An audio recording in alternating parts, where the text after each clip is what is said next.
Y podemos confiar que Él nunca va a estar, hoy no estoy en eso. Siempre están ahí, cada día. Hermano, la misericordia de Dios son como el maná.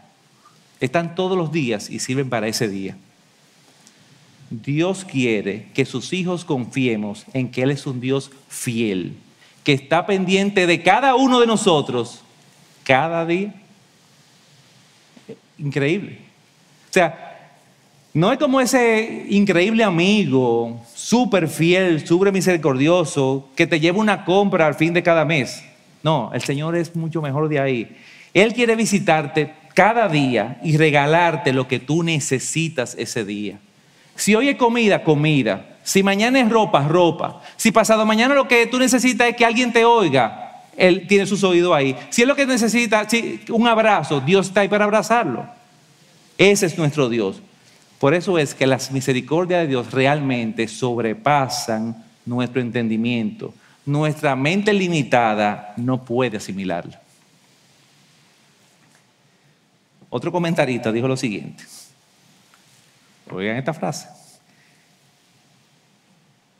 Puede encontrarse más misericordia de Dios en la camilla de un quirófano que en una cama con almohadas de plumas y sábanas de seda. No, a mí no. De esa yo no quiero. Señor, gracias, ahórrate esa misericordia. No, lo que pasa es que esa operación por la que tú vas a pasar va a hacer de ti un mejor hombre, va a formar tu carácter, te va a preparar para una misión que no, es que no me interesa. Déjame en mi cama arropado con mi almohada. Yo no quiero esa misericordia. Esa misericordia no está en mi agenda. Las misericordias de Dios van mucho más allá de nuestro entendimiento. Ok, perfecto. Entendí. Bien. ¿Y ahora? ¿Qué implica para mí y para ti saber esto? ¿Cuál es mi parte del pacto? Muy fácil, lo acabamos de leer en el versículo 24. Versículo 24. Y yo me digo, el Señor es mi herencia, por lo tanto esperaré en Él. ¿Y qué significa que el Señor es mi herencia, que el Señor es mi porción? Bueno, de seguro que cuando Jeremías escribió ese texto, estaba recordando la repartición de la tierra prometida entre las tribus de Israel. Y él recordó que a cada tribu se le dio una porción específica como herencia de lo que era la tierra que Dios le prometió a su pueblo. Sin embargo, hubo una tribu que Dios no le dio porción. ¿Cuál fue esa tribu? Vamos a leer Deuteronomio 10, versículo 9. Dice, por tanto, Leví no tiene porción o herencia con sus hermanos. El Señor es su herencia. Así como el Señor, tu Dios, les habló. O sea, Leví era la tribu de los sacerdotes. Eran los encargados de mantener al pueblo consagrado a su Dios. Eran los que tenían que modelarle al pueblo, a las demás tribus, la confianza en Dios, la obediencia y la devoción a Dios. Por otro lado, las demás tribus tenían el compromiso de contribuir para las necesidades específicas de la tribu de Leví. Las demás tribus sabían que los levitas no estaban en eso, que si tienen que cultivar, que tienen que comprar, que tienen que hacerse ropa, no. Nosotros todos nos vamos a encargar de tus necesidades físicas para que tú puedas suplir con nuestro Dios nuestras necesidades espirituales. Tu misión va más allá de lo que nosotros estamos haciendo. Sigue haciéndolo. Entonces, cientos de años después, Jeremías parece que está diciendo,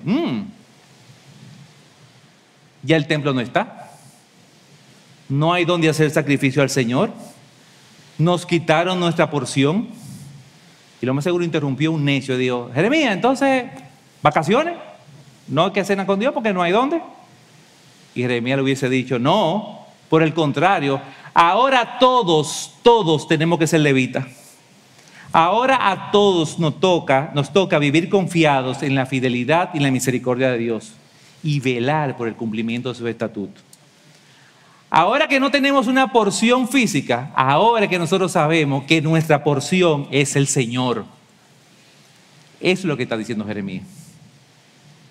¿Ok? Y bien, 2021. ¿Y qué implica para ti y para mí poder decir el Señor es mi porción, esperaré en Él. O mejor dicho, ¿qué implica no decir? ¿Qué implica que nuestra vida, si nosotros abrir la boca, diga por nosotros, la porción de Reinaldo es el Señor, Él espera en Él? ¿Qué implica eso? Bueno, implica muchas cosas, pero yo quiero que nos concentremos en 3 principios. Implica entender 3 principios. Número 1, implica entender que estamos llamados a ser los levitas del nuevo pacto. ¿Qué dice el apóstol Pedro en su primera carta, capítulo 2, versículo 9? Porque ustedes son linaje escogido, real sacerdocio, nación santa, pueblo adquirido para posesión de Dios. Él es nuestra porción, nosotros somos de Él, a fin de que anuncien las virtudes de aquel que los llamó de las tinieblas a su luz admirable. Hermano, Dios nos compró a ti y a mí por precio, y no por cualquier precio, por el precio de la sangre de su Hijo Jesucristo. ¿Tú sabes qué quiere decir? Que nosotros no nos gobernamos, que nosotros no somos nuestros dueños. Nosotros estamos aquí con una misión, y es vivir sabiendo que nuestra porción es Dios. ¿Y usted sabe cómo se hace? Como dice Pedro, viviendo una vida que anuncie las virtudes de nuestro gran Dios. Que las anuncie. ¿Usted sabe qué quiere decir eso? Que al final, yo no, todos somos publicistas. Todos somos publicistas del Señor. Nuestra vida debería ser un gran banner, una gran valla, un gran cartel que diga: mi Dios es soberano, mi Dios es fiel, mi Dios es misericordioso, mi Dios es santo, mi Dios es justo. Pero no es que vamos a andar por la calle diciéndolo: mi Dios es justo, mi Dios es fiel. No, es que mi vida lo diga. Eso quiere decir que cuando el mundo vea a un hombre que no se deja dominar por las ansiedades que hay en esta tierra, la gente diga: ese hombre tiene un Dios que es soberano.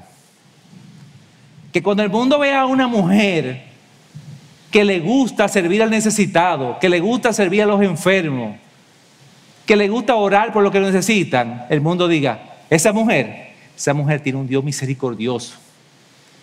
Eso es lo que te digo. Eso es lo que significa que el Señor sea nuestra porción. ¿Qué más implica? Implica entender que la porción del Señor es incomparable e inigualable. Hermanos, nada en esta tierra, nada de este lado de la gloria tiene la capacidad de darnos esperanza, completo gozo, llenura o satisfacción. Nada. Hermano, tu porción y mi porción no puede ser un pedacito de este mundo caído, aunque tenga frente de playa. Ese no puede ser mi porción. Ahí no puede estar mi corazón. Tu porción no puede ser una cuenta de banco, por más cero que tenga. Tu porción no puede ser un seguro médico, por más cobertura que tenga. Tu porción, tu confianza no puede estar en una carrera profesional, por más maestrías que tenga. Tu porción, mi hermano, no puede ser tu familia. Es más, tu porción no puede ser tú mismo. Tú no eres tu dueño. ¿Tú sabes por qué? Porque nada de eso realmente nos da esperanza. Si tu esperanza ha estado en ese tipo de cosas, créeme, nunca estarás satisfecho. Y tercero, implica entender que esperar en Él significa vivir confiados en su voluntad. Esperar en Dios implica exactamente eso, esperar. Esperar, el archienemigo de nuestra generación, lo opuesto a todos nuestros objetivos. Mientras más rápido, mejor. El banco de menos fila, mejor. El internet más rápido, mejor. El carro más rápido, mejor. El que se paga más rápido, mejor. Más tiempo tengo para hacer otras cosas. Yo no sé cuáles, pero tengo más tiempo y en mi tiempo. Y yo sé qué hacer, lo que yo quiera, según mi agenda. La palabrita de esta generación, gratificación instantánea. Esa es la meta, esa es la consigna. Todos podíamos esperar. La paciencia se quedó a ser una virtud de los monjes que viven en los monasterios. No mía, no de un ejecutivo, no de un universitario. No, esperar no. Yo lo quiero rápido, rápido. De hecho, yo creo que el avance tecnológico más revolucionario de este año ha sido que por fin WhatsApp nos permite oír los voice notes a 1.5 y al doble de velocidad. ¡Wow! O sea, por fin, ese mensaje que parece un podcast que me manda mi amigo de 7 minutos, lo puedo oír en 3 minutos y medio. ¡Wow! Así puedo hacer otras cosas que yo quiera en el tiempo. Todo lo quiero más rápido. Hermano, créeme, tú puedes estar seguro que el Señor te va a poner a esperar. A ti y a mí. Y Él no lo va a hacer por desgano, por indiferencia, porque no está pendiente de ti. Él lo puede hacer por varias cosas. Primero, quizás porque no haya llegado el momento que Él sabe cuál es, de que tú recibas una respuesta y te pone a esperar. Él sabe, Él te conoce. Él te conoce hoy y te conoce cómo tú vas a hacer mañana y el año que viene y dentro de 10 años. Y si Él decide que hoy tú tienes que esperar, mi hermano, tú tienes que esperar. O quizás pasa que el Señor nos pone a esperar porque estamos siendo disciplinados. Algo hemos hecho y Él quiere que nosotros esperemos. O simplemente puede ser que Él nos esté entrenando. ¿Cómo? Entrenando con la espera. Sí, porque la espera puede trabajar de 4 maneras diferentes. La espera pone a prueba nuestra fe, nos muestra si nuestra fe es real, si es duradera, si es constante, o si simplemente somos como la semilla que cayó en el camino en la parábola del sembrador. Pero la espera también requiere sumisión, ese otro término que no nos gusta. La mejor forma de sacar provecho a la gracia divina es sometiéndonos a la voluntad de Dios. Tercero, la espera ejercita nuestros músculos espirituales, fortalece nuestro carácter, nos da disciplina, nos da constancia. Y cuarto, la espera nos da la oportunidad de pensar. Tranquilo, quieto. Mientras esperamos podemos meditar, podemos reflexionar, podemos evaluar si lo que estamos viendo como una misericordia realmente no lo es. Y lo que estamos viendo como una necesidad quizás no lo es un gusto que me quiero dar. Pero ¿quién sí sabe si es una necesidad? Dios. Entonces, ¿qué le hace? Nos pone a esperar. Pero independientemente de cuál sea la razón, tenemos que entender que Dios es soberano y tiene el control. Si no, nos vamos a sentir profundamente decepcionados, dudosos del Señor o presos del desaliento. Hermano, recuérdate, Dios responde a su debido tiempo. Dios es bueno con todos los que verdaderamente lo esperan y lo buscan. Dios no es un caprichoso ni parcial. Él es amoroso, misericordioso y fiel. Y su voluntad es buena, agradable y perfecta. Entonces, hermano querido, ¿tú leíste cómo inicia el versículo 24? Me digo, y yo me lo digo. El Señor es mi herencia, por lo tanto, esperaré en Él. Querido, predícate a ti mismo. Predícate a ti mismo. El Señor es mi porción, esperaré en Él. Predícatelo todos los días. Predícale a tu alma. Alma, el Señor es tu porción, espera en Él. Predícale a tu mente. Mente, el Señor es tu porción, espera en Él. Ojos, el Señor es tu porción, espera en Él. Manos, el Señor es tu porción, espera en Él. Lengua, cállate. El Señor es tu porción, espera en Él. Es una labor diaria. Es una labor que no nos va a salir espontáneamente mientras estemos de este lado de la gloria. Es algo que tenemos que hacer énfasis todos los días. Predicarnos el Evangelio siempre. Miren cómo termina el pasaje. Versículo 25. El Señor es bueno con los que dependen de Él, con aquellos que le buscan. Amén. Por eso es bueno esperar en silencio la salvación que proviene del Señor. Y yo no quisiera que salgamos de aquí sin respondernos internamente estas preguntas. ¿En quién o en qué tú estás esperando? Nadie te va a oír. Respóndete tú mismo. Realmente, ¿en quién yo estoy esperando? ¿En quién o en qué está puesta tu confianza? ¿A dónde tú acudes en medio de la prueba? ¿En dónde tú estás buscando refugio y protección cuando tú la necesitas? Analízalo. En Inglaterra, en el año 1762, había un joven pastor llamado Augustus Toplady. Y él era un predicador itinerante que predicaba de pueblo en pueblo.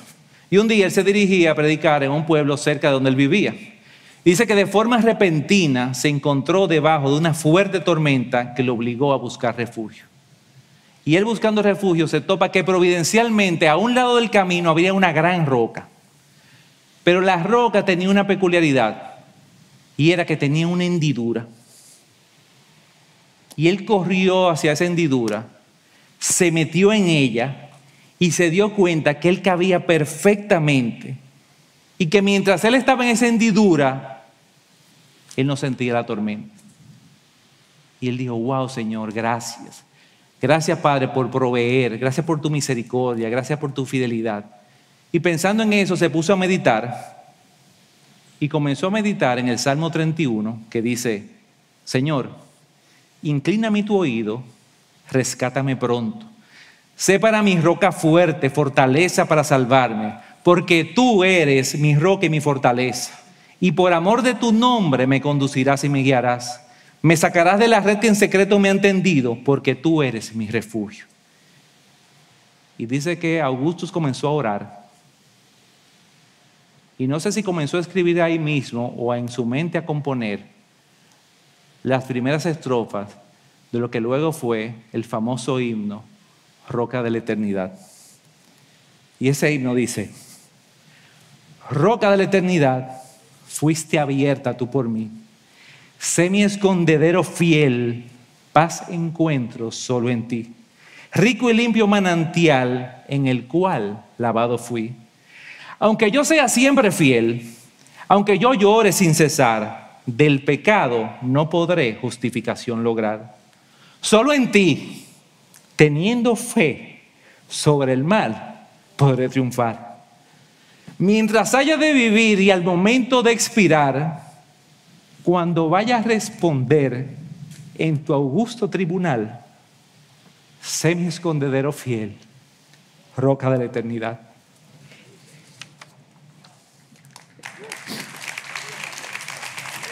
Hermano, yo no sé qué tú te respondiste. Yo no sé hacia dónde tú corres a refugiarte en medio de la tormenta. Yo no sé si tú estás esperando en Él o estás esperando en otra cosa, si tu porción es otra cosa. Yo no sé si tú te estás escondiendo en la roca eterna.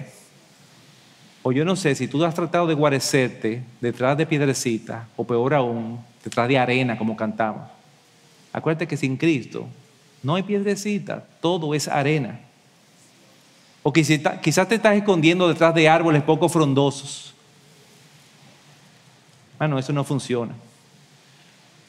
Cuando el maligno intenta llenar tu cabeza de recuerdos y pensamientos acusadores, háblale verdad a tu mente. Predícale el evangelio a tu mente. Predícale el evangelio a tu alma. Recuérdale sus misericordias. Al final del capítulo 3, Jeremías, que ya había entendido, miren cómo él dice: pero desde lo profundo del hoyo invoqué tu nombre, Señor, y me oíste cuando clamé. Escucha mi ruego, oye mi grito de socorro. Así fue, cuando llamé, tú viniste y me dijiste: no tengas miedo. Señor, has venido a defenderme, has redimido mi vida. Hermano, cuando necesites consuelo, búscalo en el raudal interminable de las misericordias de Dios. No lo busques en otro lugar. Pero yo sé que aquí hay personas, y quizás me están viendo por internet, o van a ver este video en cualquier momento, que están oyendo esto por primera vez.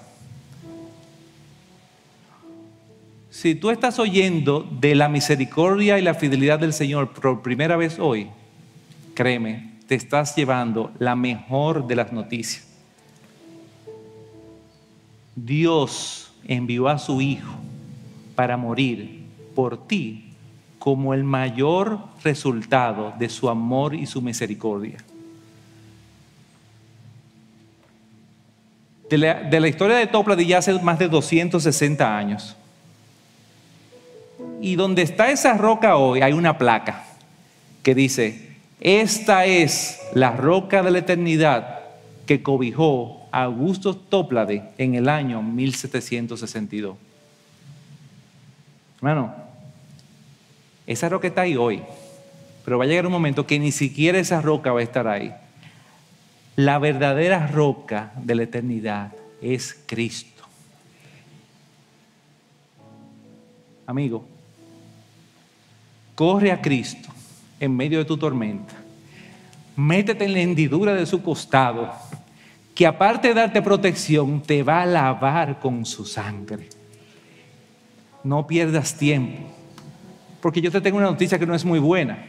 Tú has oído que la misericordia de Dios no se acaban, pero tú sabes algo, para ti se acaban. Tú tienes que tomar una decisión en vida. Dice la palabra en 2 Corintios: en el momento preciso te oí, en el día de salvación te ayudé. Efectivamente, el momento preciso es ahora. Hoy es el día de salvación. Tú no sabes si tú vas a tener otra oportunidad de estar expuesto al mejor mensaje que tú puedas oír. Tú no sabes. Tú y yo no sabemos si vamos a estar aquí vivos mañana. Ahora, ¿no te encantaría poder cantar como va a cantar Toplady el día del juicio? Cuando vaya a responder en tu augusto tribunal: sé mi escondedero fiel, roca de la eternidad. No hay otro lugar donde tú puedas correr. No hay otro lugar donde tú puedas escapar de la ira de Dios. No hay otro lugar donde tú puedas esconderte de su justicia, de su santidad, si no es la roca eterna. Hoy puede ser el día de salvación. Amén. Vamos a orar. Padre, te damos las gracias, Señor, por lo que tú eres, Señor. No tenemos que dar gracias por más nada. Pero especialmente queremos dar gracias por tu misericordia, porque muy a pesar de nosotros, tú has sido fiel. Tú has sido amoroso. Tú has sido el Padre que todos quisiéramos tener. Gracias, Señor, porque así como tú diste consuelo a Jeremías y al pueblo de Judá, esas palabras que él escribió hace tantos años atrás son inspiradas por ti y nos dan el mismo consuelo. Gracias, Señor, porque tú conoces exactamente en el lugar de la historia donde está cada uno de nosotros. Gracias, Padre, porque tú conoces la tormenta que estamos pasando. Yo sé que la mayoría de los que estamos aquí no hemos pasado situaciones como la que pasó el pueblo de Judá en esos 2 años y medio, o como la que pasó Jeremías, o como las que vio Jeremías. Pero yo sé que aquí hay muchas personas que tienen una tormenta que no ven cuándo va a terminar. Oh Padre, revélatele de una manera que ellos entiendan que ya tú estás viendo el sol que va a salir después de su tormenta. No solamente eso, Padre, revélale que en medio de la tormenta tú lo estás entrenando para que cuando venga la otra, él pueda vivir más confiado en ti. Padre, gracias, porque es algo, Señor, que nosotros no merecemos y que tú cada día lo haces con nosotros. Sé con esta iglesia, Señor, sé con cada uno de nosotros. Ayúdanos a vivir una vida que refleje que nuestra porción real eres tú. Que todo lo demás es añadidura. Que todo lo demás es secundario. Que si por alguna razón lo pierdo todo y solamente me quedas tú, yo lo tengo todo. Padre, nosotros no podemos hacer eso en nuestra fuerza. Nosotros necesitamos de tu Espíritu. Ayúdanos, Señor, que intencionalmente nosotros podamos venir delante de ti y orar y clamarte y darte gracias por lo que tú eres con nosotros. Cuídanos, Señor, protégenos, Señor, úsanos, Padre, perfecciónanos, Señor, para que seamos cada vez mejores hijos tuyos, hasta que tú lo decidas, Señor. Gracias, Señor, en tu Hijo te lo pedimos.